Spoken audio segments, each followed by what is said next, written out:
Assalamualaikum warahmatullahi wabarakatuh.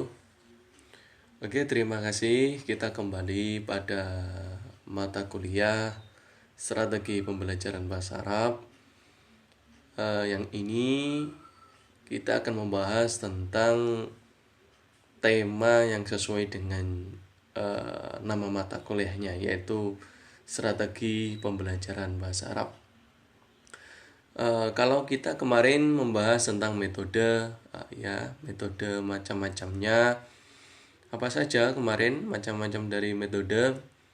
Ada macamnya metode qaidah tarjamah, metode sam'iyah syafawiyah, ada metode mubasyirah, ada metode ma'rifah wa ghairu dzalik, dan lain sebagainya. Banyak macam-macamnya.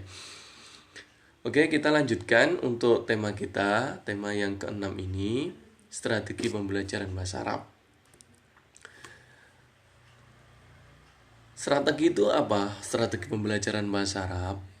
Kalau strategi pembelajaran, ya sesuai yang ada di slide, bahwa strategi itu merupakan, strategi pembelajaran merupakan rencana, aturan-aturan, langkah-langkah, serta sarana prakteknya yang akan diperankan dan dilalui dari seorang pengajar, pendidik, mulai pembukaan sampai penutupan dalam proses pembelajaran di dalam kelas guna merealisasikan sebuah tujuan.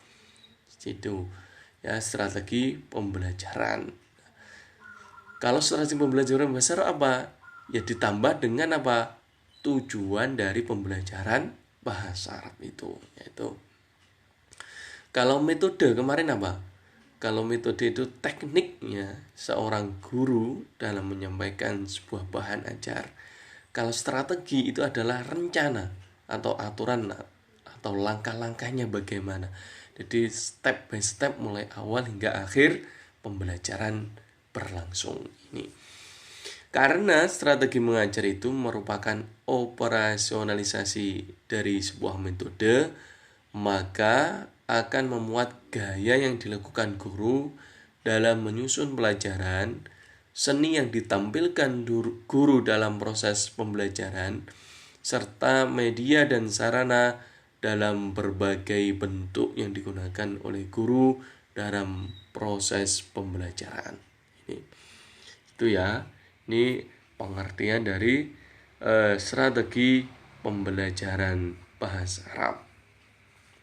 Kemudian kita lanjutkan,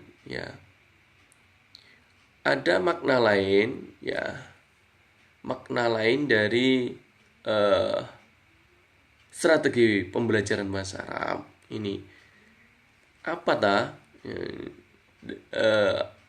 pengertian dari strategi pembelajaran bahasa Arab yang lain? Itu merupakan pengaturan, penyusunan, dan gaya mengajar sangat tergantung pada guru serta keterampilannya dalam mengelola kelas, serta sangat dipengaruhi oleh perbedaan situasi, kondisi, dan karakteristik siswa. Oleh sebab itu, bisa mengatakan bahwa sebuah strategi tertentu yang terbaik dan paling cocok untuk segala situasi dan kondisi pembelajaran. Perbedaan tujuan, materi, karakter siswa, serta perbedaan guru membutuhkan strategi yang berbeda dalam prakteknya. Ini itu penjelasan dari strategi pembelajaran bahasa Arab. Di semua aturan, penyusunan, langkah-langkah, bahkan gaya mengajar, ini situasi, kondisi, karakter siswa, ini merupakan bagian dari strategi karena memiliki peranan yang berbeda-beda nanti. Di berikut penjelasan tentang strategi pembelajaran bahasa Arab yang meliputi unsur bahasa dan unsur keterampilan bahasa. Kalau strategi pembelajaran sesuai dengan unsur bahasa itu meliputi aswat, mufrodat, dan tarokib. Kemudian yang sesuai dengan keterampilan bahasa itu ada 4 keterampilan: istima, kalam, kiroah, dan kitabah. Selanjutnya, yang pertama adalah strategi pembelajaran mufrodat. Ya. Di sini dapat dijelaskan yang dimaksud pembelajaran mufrodat itu bukan hanya sebagaimana yang dijelaskan di atas. Namun, siswa dikatakan mampu menguasai mufrodat jika siswa di samping bisa menerjemahkan bentuk-bentuk mufrodat, juga mampu menerjemahkan ya dalam bentuk kalimat atau jumlah dengan benar. Artinya apa? Tidak hanya sekadar hafal kosakata tanpa mengetahui bagaimana menggunakannya dalam komunikasi sesungguhnya. Jadi dalam prakteknya, setelah siswa memahami kosakata, kemudian mereka diajari untuk menggunakannya baik dalam bentuk ucapan maupun tulisan. Ini. Selanjutnya, dalam pembelajaran mufrodat, guru harus menyiapkan kosakata yang tepat bagi siswa-siswinya. Oleh sebab itu, guru harus berpegang pada prinsip-prinsip dan kriteria yang jelas. Adapun prinsip-prinsip dalam pemilihan mufrodat yang akan diajarkan kepada pembelajar asing atau selain penutur Arab. Apa prinsipnya? Di antaranya 1. Tawatur atau frekuensi. Artinya apa? Memilih mufrodat yang sering digunakan. Yang kedua, tawazu' ring. Artinya memilih mufrodat yang banyak digunakan di negara-negara Arab, yakni tidak hanya banyak digunakan di sebagian negara Arab. Yang ketiga, matahiyah atau availability. Artinya apa? Memilih kata tertentu dan bermakna tertentu pula, yakni kata-kata yang digunakan dalam bidang-bidang tertentu. Yang keempat adalah ulfah, familiarity. Artinya apa? Memilih kata-kata yang familiar dan terkenal, serta meninggalkan kata-kata yang jarang terdengar penggunaannya. Kemudian yang kelima, syumul atau kefrek. Artinya apa? Memilih kata-kata yang dapat digunakan dalam berbagai bidang, tidak terbatas pada bidang tertentu. Ya. Contohnya apa? Kata baitun itu lebih baik dipilih daripada manzil karena penggunaannya lebih umum. Kemudian yang ketujuh, urubah. Ya, ini artinya apa? Memilih kata-kata Arab, yakni memilih kata Arab walaupun ada bandingannya dalam bahasa lain. Contoh, kata hatif itu ya artinya apa? Telepon. Ya, ini. Atau mizya itu kata radio. Jadi memilih bahasa Arab yang lebih populer ya. Kemudian ada lain yang kelewatan, ahamiyah. Artinya apa? Memilih kata-kata yang sering dibutuhkan penggunaannya oleh siswa daripada kata-kata yang jarang dibutuhkan oleh siswa. Ini. Jadi memilih kata-kata yang penting ya, yang digunakan oleh siswa. Selanjutnya, petunjuk umum yang berhubungan erat dengan pembelajaran mufrodat dalam program pembelajaran bahasa Arab non-Arab. Ini petunjuk umum ya dalam strategi pembelajaran mufrodat. Ini jumlah mufrodat yang diajarkan. Ada yang mengusulkan bahwa jumlah mufrodat yang diajarkan itu ya untuk tingkat pemula itu sebanyak 750 sampai 1000 mufradat. Kemudian untuk tingkat lanjutan itu 1000 sampai 1500 mufradat. Untuk tingkat atas itu sekitar 1500 sampai 2000 mufradat itu ya. Kemudian kalau kita berapa kira-kira ya? Nggak sampai tingkat pemula ya mungkin ya kalau dijumlah ya. Yang kedua daftar mufradat ya. Secara sederhana tergambar memungkinkan pembelajar bahasa Arab sebagai bahasa asing jika siswa hafal seperangkat mufradat bahasa Arab yang sering digunakan beserta terjemahnya ke dalam bahasa yang dikenal siswa atau bahasa ibu. Jadi kalau bisa ada skematikanya bergambar itu ya daftar mufradatnya biar lebih mudah untuk dicermati. Yang ketiga adalah cara menjelaskan makna mufradat kosakata. Ya, ini dijelaskan secara terperinci juga. Atau bisa menggunakan cara-cara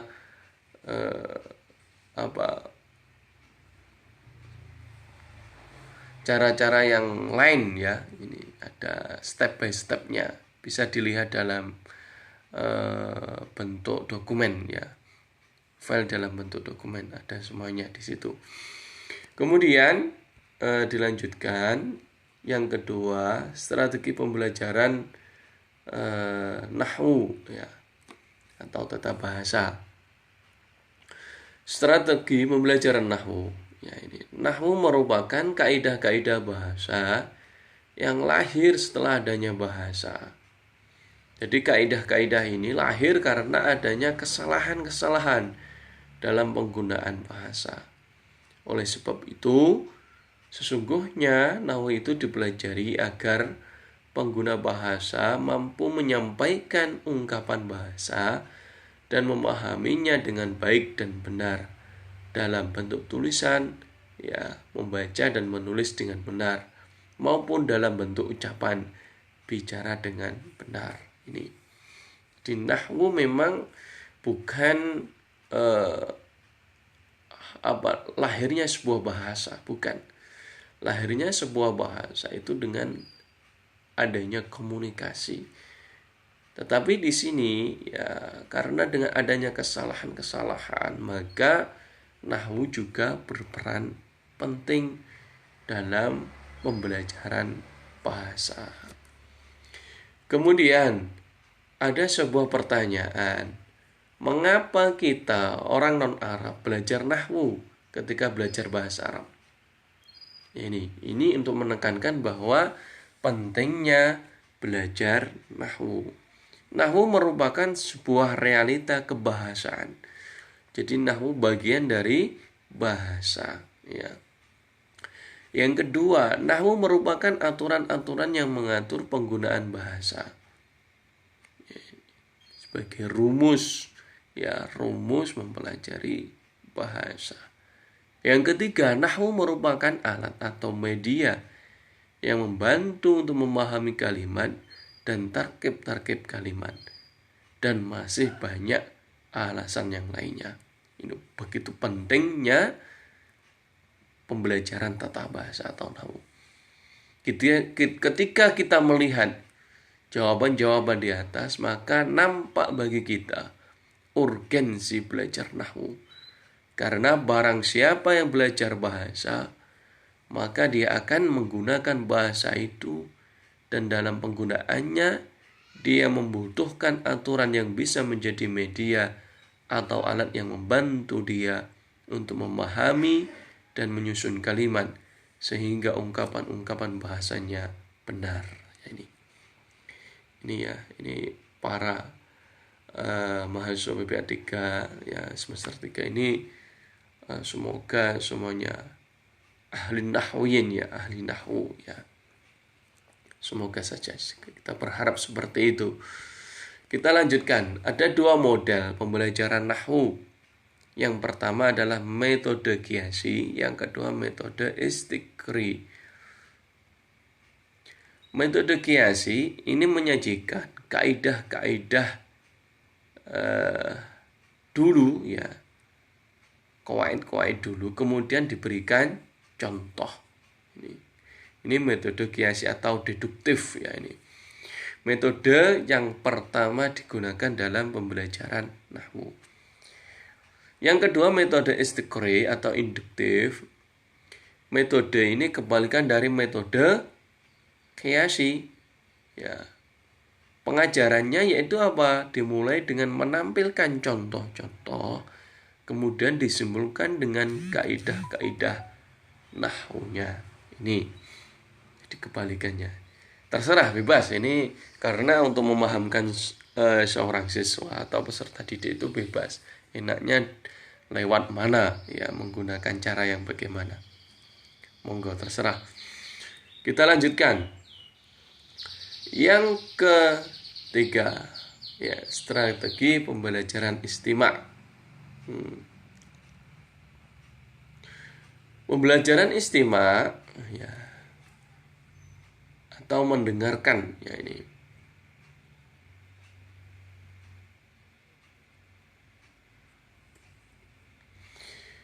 istima' mempunyai peranan penting dalam hidup kita, karena istima' adalah sarana pertama yang digunakan manusia untuk berhubungan dengan sesama dalam tahapan-tahapan kehidupan. Ini jadi istima' itu penting juga dalam peranan komunikasi kita. Karena melalui istima' kita kenal mufrodat. Ya. Karena melalui istima' kita mengenal bentuk-bentuk jumlah dan tarokib.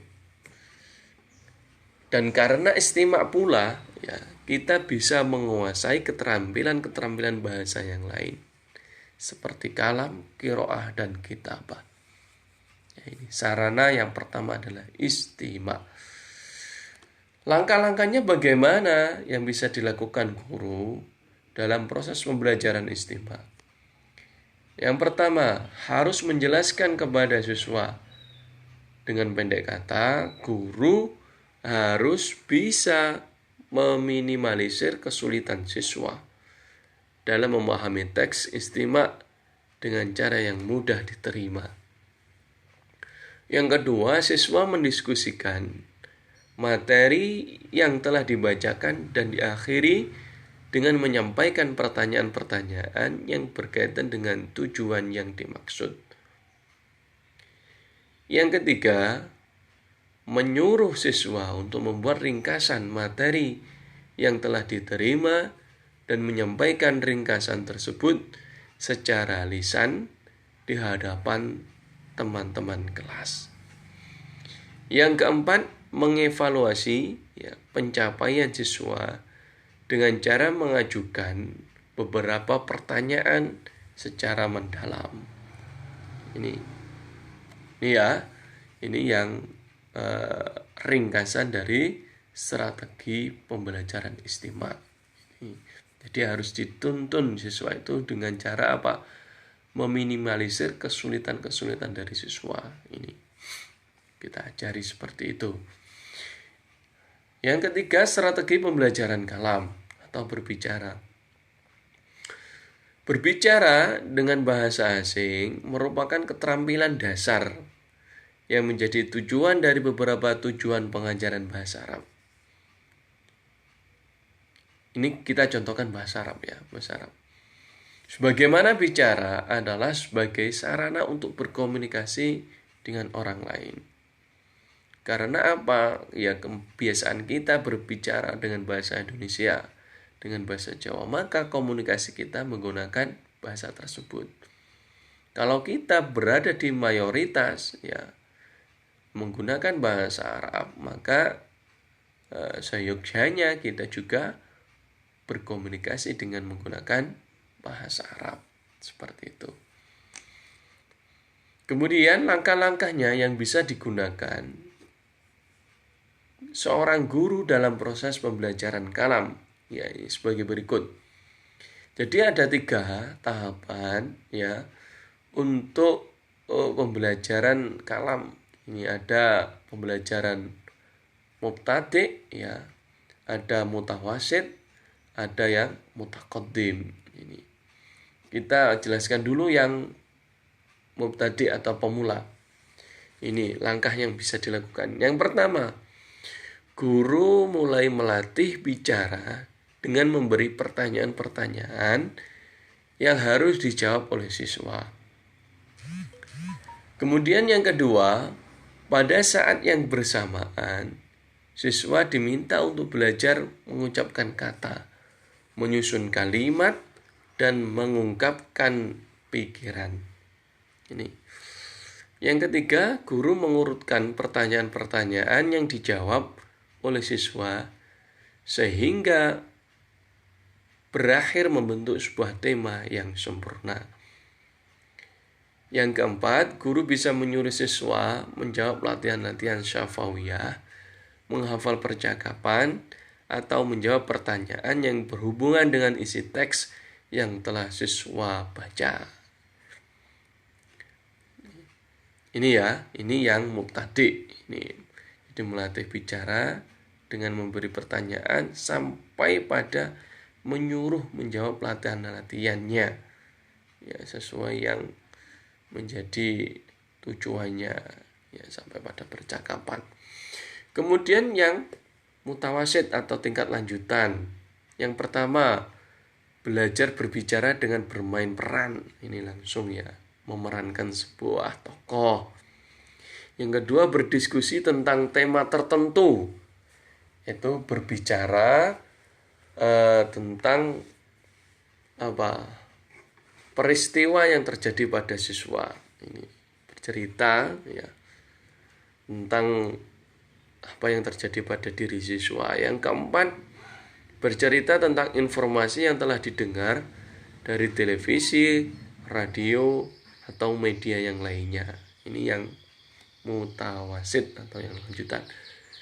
Yang ketiga, langkah-langkah guru dalam proses pembelajaran kalam bagi yang tingkat mutaqaddim atau tingkat atas. Guru memilihkan tema untuk berlatih kalam. Jadi langsung diberi tema, silakan berbicara. Yang kedua, tema yang dipilih hendaknya menarik dan berhubungan dengan kehidupan siswa. Katakanlah tentang apa? Tentang tema hub, cinta, atau tema ghina, lagu, itu ya bisa. Yang ketiga, tema harus jelas dan terbatas, ya, jelas temanya, tidak bertele-tele. Yang keempat, mempersilahkan siswa memilih 2 tema atau lebih sampai akhirnya si siswa itu bebas membicarakan dengan temannya sesuai dengan tema yang dipilihnya. Ini bagi yang mutaqaddim, ini yang sudah pandai makharatul kalamnya, ya.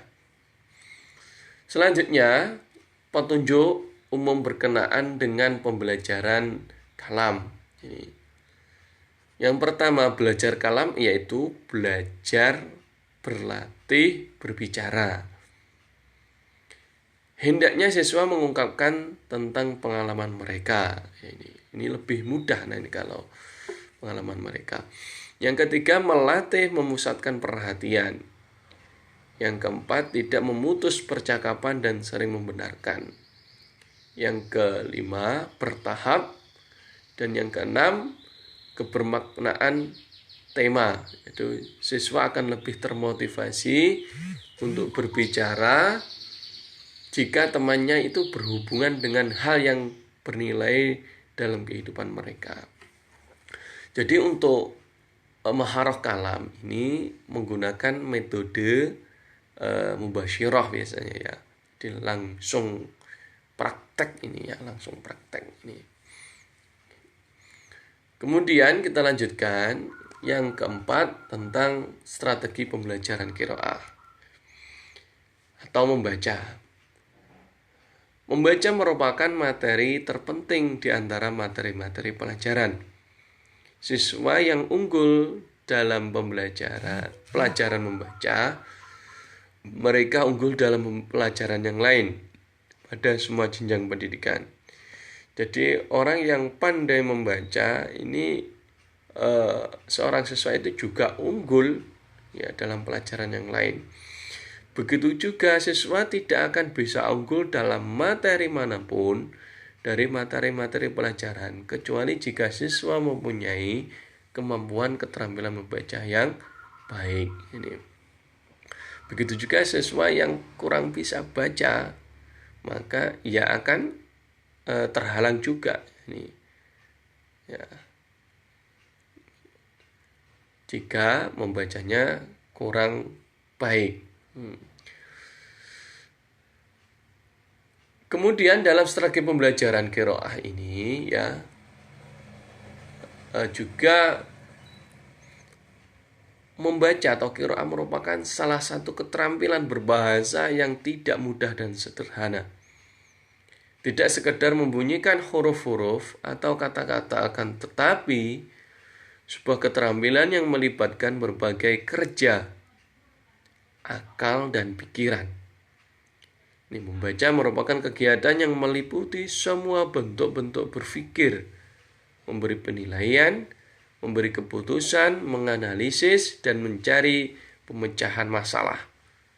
Maka terkadang orang yang sedang membaca teks harus berhenti sejenak atau mengulang lagi atau dua kalimat yang telah dibaca. Guna untuk apa? Berpikir dan memahami apa yang dimaksud oleh bacaan. Jadi membaca itu juga berpikir ya. Tidak hanya sekedar membaca saja. Karena apa? Butuh pikiran untuk memahami isi yang ada di bacaan tersebut. Kemudian kita lanjutkan bahwa dalam pembelajaran qiraah itu ada kegiatan membaca juga ya, macam-macamnya. Qiraah ya, kalau dilihat dari kegiatannya itu dibedakan menjadi dua.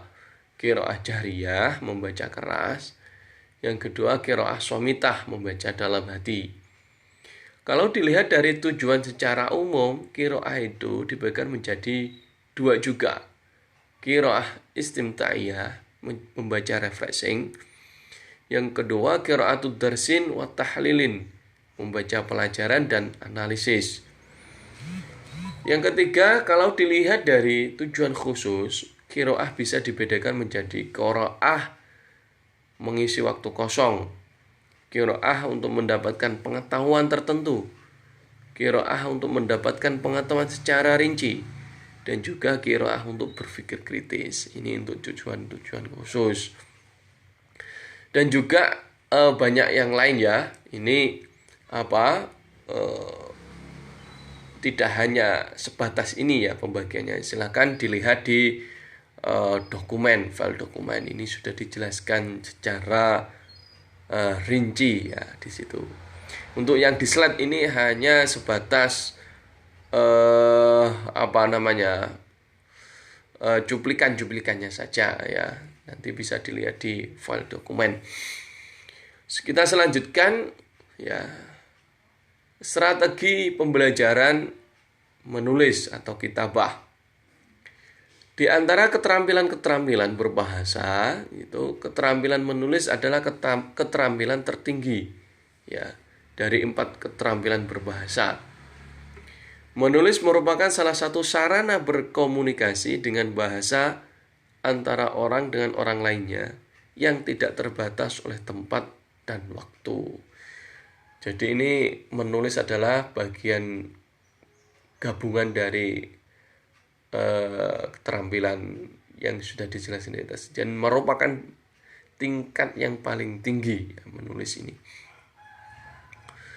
Pembelajaran menulis ya ini terpusat pada 3 hal, yaitu apa? Kemampuan menulis dengan tulisan yang benar, memperbaiki khat, yang ketiga kemampuan mengungkapkan pikiran secara jelas dan detail. Ini itu tujuannya itu ya, tujuannya. Kemudian petunjuk umum yang berkaitan dengan pembelajaran menulis. Yang pertama yaitu apa? Memperjelas materi yang dipelajari siswa. Maksudnya apa? Tidak menyuruh siswa menulis sebelum siswa mendengarkan dengan baik, mampu membedakan pengucapan dan telah mengenal bacaan. Jadi kalau belum bisa, ya belum sampai mengena pendengarannya, kemudian lafalnya, ya lahjahnya ini, jangan sampai mengajari menulis. Ya, jangan dimulai. Yang kedua, memberitahukan tujuan pembelajaran kepada siswa. Tujuannya untuk apa? Melatih menulis. Karena menulis ini gabungan dari maharoh istima, kemudian juga kalam, juga qiraah. Mulai mengajarkan menulis dengan waktu yang cukup. Ya, ini waktunya yang cukup. Kalau tidak cukup ya ditambah lagi. Ini. Yang keempat, azas bertahap. Ini maksudnya apa? Dari yang sederhana, belajar menulis itu dari yang sederhana berlanjut ke yang rumit. Contoh pelajaran dimulai dengan menyalin huruf, menyalin kata, menulis kalimat sederhana, menulis bagian kalimat yang ada dalam teks ataupun percakapan, menulis jawaban atas pertanyaan-pertanyaan, imla, mengarang terarah, dan mengarang bebas. Yang kelima, kebebasan menulis. Jadi tidak terpacu pada tema-tema tertentu, jangan. Jadi sesuai dengan kemampuan seorang siswa. Yang keenam, pembelajaran khot. Jadi harus diajarkan bagaimana menulis dengan yang baik. Ya, ada khot. Ya. Yang ketujuh, pembelajaran imla atau mengarang ini ya.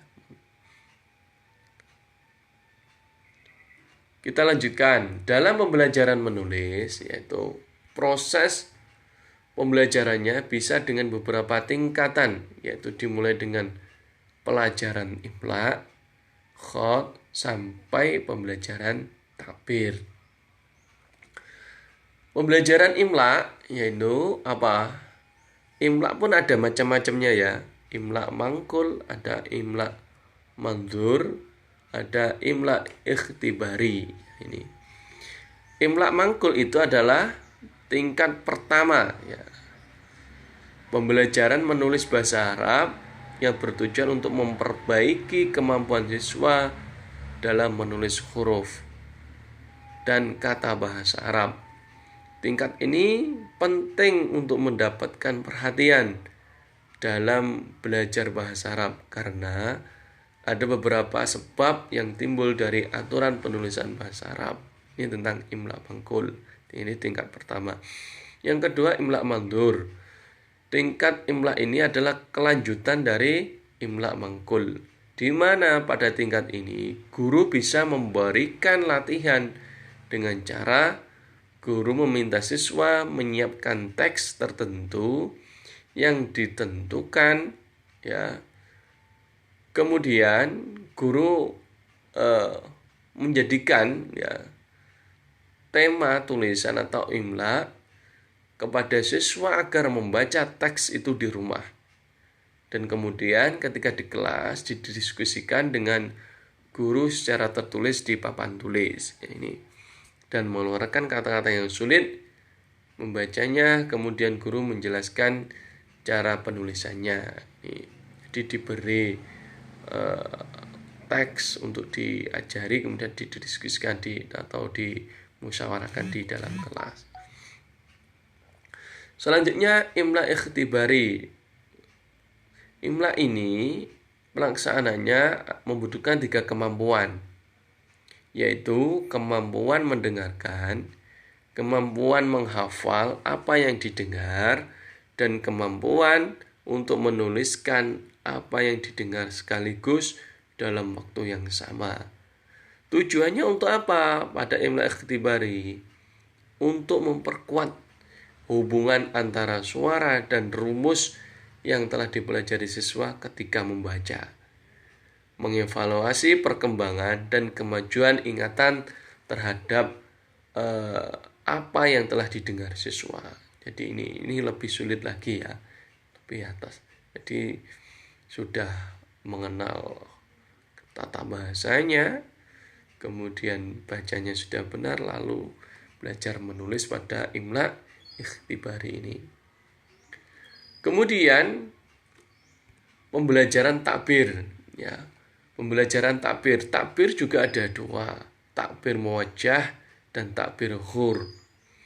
Takbir muwajjah ini adalah yang terbimbing. Pada tingkat ini siswa telah mengenal ejaan dengan beratus-ratus kata dan telah menguasai perbendaharaan kata yang banyak serta telah berkembang konsep-konsep kebahasaan. Jadi ini masyhur sekali nih ya. Orang yang sudah ini sebagai katib ini ya, atau mu'allif, seorang pengarang ya ini. Takbir hur menulis bebas. Tingkatan ini merupakan tingkat terakhir dari pembelajaran menulis. Pada tingkat ini siswa diberi kebebasan untuk memilih tema, mengembangkan pikiran-pikirannya, menggunakan mufradat dan tarkib dalam tulisannya. Akan tetapi bukan berarti siswa lepas dari bimbingan dan bantuan guru. Atau pada tingkat ini siswa sampai pada tingkat kreasi dalam menggunakan bahasa Arab, walaupun tidak sampai pada tingkat seperti ketika menggunakan bahasa ibu. Jadi pembelajaran takbir ini di atasnya terbimbing. Jadi mereka diberi kebebasan menulis tema secara bebas sesuai dengan kemampuan peserta didik, seperti menulis artikel ya, seperti menulis cerpen dan lain sebagainya. Ini mereka sudah pandai ya menulis, sudah pandai menulis. Dia ini ya kalau yang muwajjah masih terbimbing, jadi kalau ada yang salah masih dibetulkan. Kalau yang hur ini ya sudah bebas, ya sudah mampu menulis, tetapi ya masih perlu adanya bimbingan ya, ini dimana kesalahan-kesalahan. Jadi menulis bahasa Arab ini tidak semudah dengan menulis bahasa ibu, tetapi mereka sudah mampu dalam menulis Arab. Oke, demikian ya pemaparan dari tema ke-6 kita mengenai strategi pembelajaran bahasa Arab. Jadi mulai dari strategi nahwu ya, kemudian strategi kosakata mufradat ya, kemudian ada strategi istima, kalam, qiraah sampai pada kitabah. Dia ada 6 ya.